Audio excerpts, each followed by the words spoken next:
이거는 마이너스 플러스가 구분되어 있는 건전지 배터리, 화학 배터리예요. 두 개 연결하면 전기가 틀리고 세 개라면 전압이 높아지는데요. 그러면 만약에 병렬로 연결할 때는 전압이 높아지지 않는다라고 보통 알고 있어요. 그러나 우리가 이런 콘센트 같은 데 연결을 해서 얘를 하나 연결했을 때는 전기가 흐를 것인가의 문제인데요. 이게 이제 1.5V 밖에 안 되지만 센 배터리라고 생각해 봐요. 안 흐를까요?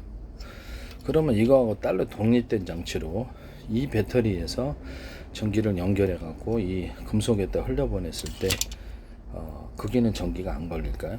독립된 장치라고 봐요. 여기서 높은 전압을 내가 건전지인데 갖고 있다고 생각해 봐요. 여기서 도선을 연결해서 금속에다 전기를 흘려보냈어요. 거기는 이 정도의 전압이, 그렇죠. 이 배터리는 1.5V지만 1000V를 공급할 수 있다고 생각해 봐요. 그러면 거기에 전압이 안 걸리겠어요? 걸리죠. 그럼 거기 1000V가 걸리거나 적어도 500을 공급할 수 있으면 500의 볼트가 공급한다 라고 했을 때, 이거는 또 다른 장치로서 금속을 흘려보냈을 때 여기도 500이잖아요. 이 두 500이 흐르는 전기를 갖다 합산해 줄 수는 없을까요? 합산해 줄 수 있죠. 합산해 주면 이게 1000이라는 거죠. 이해가 가시죠? 이렇게 해서 그럼 이거를 따로따로 병렬로 얘기를 해도, 병렬로 연결해도 금속에다 전기를 흘려보내면 합산해 줄 수 있다. 일반적으로는 병렬회로는 전기양이 커지지 않는다고 알고 있어요. 그렇지만 그것이 얘기가 틀리다라는 거죠. 그렇게 하시면 제 기술이 되겠습니다. 이게 1000V의 전기가 흐른다고 봐요. 물에다가 넣어줬어요. 1000V가 흐르겠죠. 그러면 이거를 갖다가 1000V짜리 흐르는 이 건전지를 10개 넣어주면 1000V 아닙니까? 1000V만 흐를까요? 1000V가 흐르겠죠. 이해가 가시죠? 네네네. 아니 미국 전기는 이게 110을 갖다가 이렇게 연결하고 물에다가 흘려보내면 110이 연결하는 게 10개가 있다고 봐요. 한 개 연결하는 거는 110이고 두 개 연결해도 110이고 100개 연결해도 110이더라. 말이 돼요? 안 되죠. 물에다 연결을 하면 이게 또 10개 연결하면 1100이 흐르는 거예요. 이것도 안에다가 물에다 넣어봐요. 1000씩을 공급하면 10개다 그러면 만 볼트 흐르지. 물에다가 전기를 흘려보내냐 금속에다 전기를 흘려보내냐 합산을 할 수가 있어요. 그래서 회로로 얘기를 하자면 그 정도 회로밖에 흐르지 않지만, 이해가 가시죠? 네네네. 수용 구조가 이제 이렇게 대세. 그러니까 얘가 이제 물 같은 데는 많이 전기가 들어와도 수용할 수 있으니까. 그다음에 이런 금속 같은데 이런 데다 전기를 수용할 수 있다 그러면 그러면 미국 전기는 여기를 갖다가 이렇게 금속에다 전기를 열어봤더니 110 공급하고 두 개에도 똑같이 110이 세 개에도 110이 흐르더라. 그게 말이 되냐고요. 금속에다는 말이 안 되는 거죠. 그죠? 네네, 이런 부분을 말씀을 드립니다. 물에다가 한번 미국 정부의 110 두 개짜리 두 개 넣어도 110이고 세 개 넣어도 110이냐는 물에다 전기를 10개 넣으면 1100이에요. 1100이 물에 흐르는 거예요. 금속도 똑같다라는 거죠. 금속을 110짜리 한 개 금속을 연결하면 110이고 두 개 연결하면 110이고 세 개 연결해도 110이냐라는 거죠. 그건 이제 금속이 받아들일 수 있는 구조. 스파크를 일으키지 않을 정도로 저장 용량, 이렇게 전기를 많이 저장할 수 있는 용량이 있어야 되는 거죠. 아니면 스파크 불이 일어나죠. 그럼 녹기도 해요, 금속이. 그래서 금속을 설계할 때부터 그렇게 설계를 해야 된다는 게 제 이론이에요.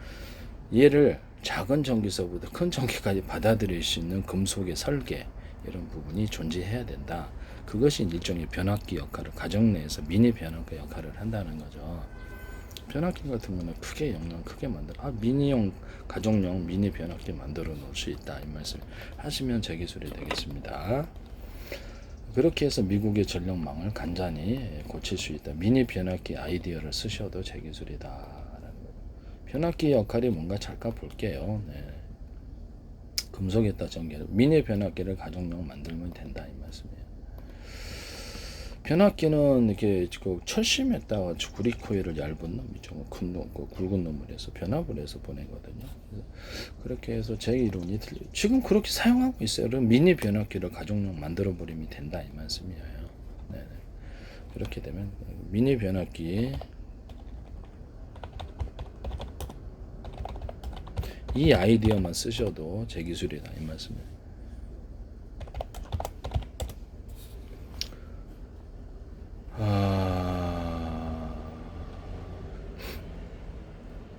15W에서 200W 수준의 전력을 지원한 가정용 미니 변압기 트랜스가 있다라고 나와 있는데요. 그래서 나와 있는데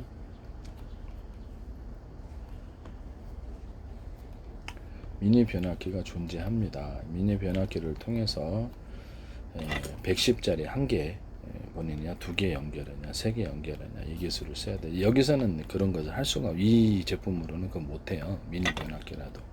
그래서 제 방식대로 설계를 해서 이것을 한 개짜리, 2개짜리 설계해가지고 업 시켜 놓을 수 있는 금속 배터리 개념이 있어야 되는 거예요.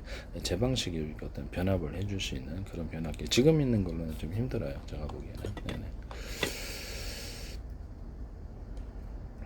110을 한 개 연결하느냐, 2개 연결하느냐, 3개 연결하느냐 이렇게 따라서 변압을 시켜줄 수 있는 특수한 변압기를 새로 제작을 해야 됩니다.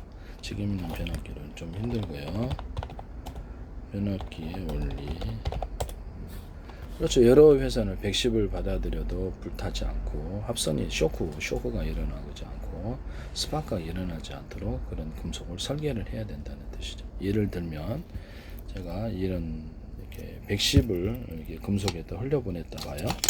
110을 흘려보냈는데 이거를 10개짜리 2개 회선이면 또 다른 독립장치로 그쪽도 110을 흘러보내 가지고 둘을